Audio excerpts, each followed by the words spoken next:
Hello YouTube, in today's video I'm going to be showing you guys how to get Playbox, which is a movie app.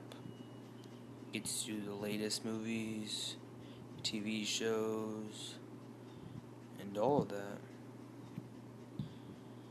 Alright, oh yeah, there's also TVs, cartoons, anime. You could download them.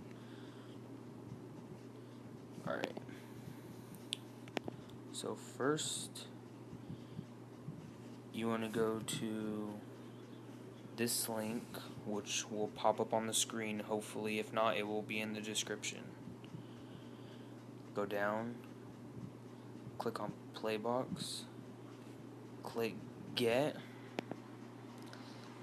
It may take you to like this page to trust it, or it's gonna download. Once it downloads, go to Settings, go to General, go to Profiles and Device Management, and then it's gonna say Trust. Hit Trust, and then once you're done with that, you should have the app.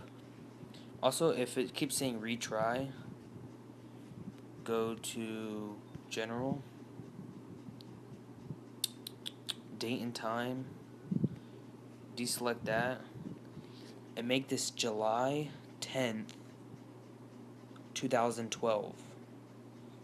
And then if in the retry pops up, click it and just hit home and wait for it to load. I hope this video helped you guys out. Have a great day.